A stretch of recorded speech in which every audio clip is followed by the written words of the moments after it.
Naging lantang gulay ang babaeng ito sa isang aksidente ng sasakyan ngunit nabuntis siya pagkatapos ng 4 na taon sa kama. Ang kanyang tagapag-alaga na si Benigno ang pinaka-pinaghihinalaang nagdulot ng pagbubuntis. Pagkatapos ng investigasyon sa ospital, ang babae ay hindi nagkaroon ng regla sa loob ng 3 buwan. Ngunit hindi na itala ni Benigno ang impormasyong ito nang totoo nang tanungin siya. Nangatuwiran siya na normal para sa isang babae na magkaroon ng pagkaantala ng regla. Nagalit ang ama ng babae at ipinakulong si Benigno ngunit wala siyang pinagsisihan. Ang tanging pinanghihinayangan niya ay hindi na niya makikita ang babaeng ito. Si Alicia ay isang mananayaw, bago ang aksidente nagsasanay siya sa dance studio sa tapat ng bahay ni Benigno. Si Benigno ay nahumaling at na-in-love sa kanya matapos makita kung paano siya sumayaw. Ginugol niya ang kanyang mga araw sa panunood ng pagsasayaw ni Alicia sa harap ng bintana. Isang araw nang makita niyang nahulog ni Alicia ang kanyang wallet ay mabilis siyang tumakbo pababa para ibalik ito. Ginamit ni Benigno ang pagkakataong ito para makaharap si Alicia. Nag-alok siyang ihatid pa uwi si Alicia. Tinanong ni Benigno si Alicia tungkol sa kanyang mga libangan at nalamang mahilig manood ng sine at magbiyahe si Alicia. Lalo siyang mahilig manood ng mga silent movies. Lahat ng iyon ay tahimik na tinandaan ni Benigno. Umaasa siyang magkakaroon siya ng pagkakataon na samahan si Alicia sa mga bagay na ito. Pagkarating niya sa bahay ni Alicia, isinulat ni Benigno kung saang palapag nakatira ang pamilya ng dalaga. Nalaman niyang klinik pala ang bahay ni Alicia at psychiatrist ang kanyang ama. Kinabukasan hindi pumunta si Alicia sa dance studio. Si Benigno ay labis na nabalisa at hindi makomportable, tumawag siya sa psychiatric clinic para sa isang appointment. Gusto niyang gampanan ang papel ng isang taong may mga problema sa psychological sa mas makatotohanang paraan. Pagkatapos na makilala ni Benigno ang ama ni Alicia, nagsinungaling siya tungkol sa hindi niya alam ang kanyang sexual na kasarian at ipinahayag ang kanyang pagkalito. Maingat siyang tinanong ng doktor tungkol sa kanyang buhay, hiwalay ang mga magulang ni Benigno noong bata pa siya, nakatira siya sa kanyang ina sa nakalipas na 20 taon. Buong dedikasyon niyang inaalagaan ang kanyang ina. Ito ang nagparamdam kay Dr. Cayetano na kakaiba ang kanyang pagbibinata. Nagpa-appointment si Cayetano para bumalik si Benigno para sa kanyang susunod na konsultasyon. Pagkalabas niya ng opisina ay may napansin si Benigno sa katabing silid na naliligo, tiyak na si Alicia ito ang kanyang pinakamamahal.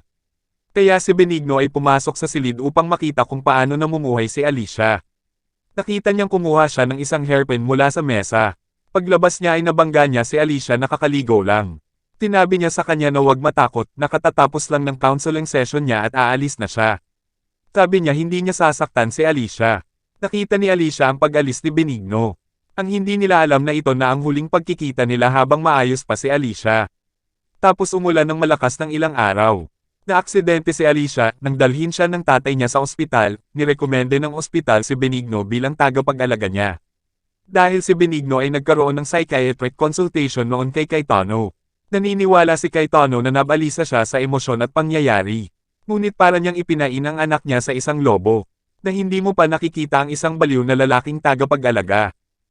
Ginamit niya ang kanyang sariling interes sa babaeng pasyente. Pumunta siya sa kabaret at pagkatapos ay ibinahagi ito sa comatose na si Alicia.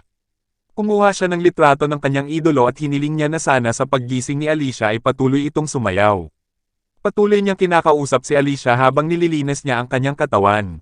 Naniniwala siya na ang babaeng ito na comatose na ng 4 na taon ay maririnig siya, naniniwala din siya na magkakaroon ng himala. Magigising din si Alicia. Araw-araw niyang inaalagaan si Alicia, patuloy itong ginagawa ni Benigno sa loob ng 4 na taon. May taong dumadaan sa pinto kung saan laking gulat nila nang makita niya si Benigno na kinakausap ang sarili. Ang pangalan niya ay Marco, nasa ospital din ang girlfriend niyang si Lydia, na comatose din. Siya ay isang mamamahayag, at si Lydia ay isang napakatapang na bullfighter. Una silang nagkita noong pumunta si Marco para humingi ng interview kay Lydia. Bagamat tumanggi si Lydia ngunit hinatid pa rin siya ni Marco bilang gentleman. Doon nalaman ni Marco na si Lydia ay takot sa ahas, may kinatatakutan din pala ang matapang na babaeng mandirigma.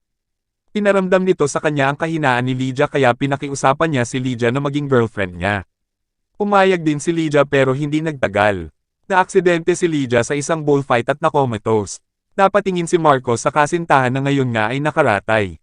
Tinitingnan niya ang gawin ni Benigno, medyo halo-halo ang emosyon ni Marco. Hindi niya inalagaan si Lydia gaya ng ginawa ni Benigno kay Alicia, sa katunayan ay natakot pa siyang hawakan si Lydia. Tinabihan niya si Marco na pagtiyagaan ang babae at kausapin, at paminsan-minsan ay hawakan silang mabuti. At alalahanin din na sila ay buhay, kalaunan ay sinunod ni Marco ang payo ni Benigno.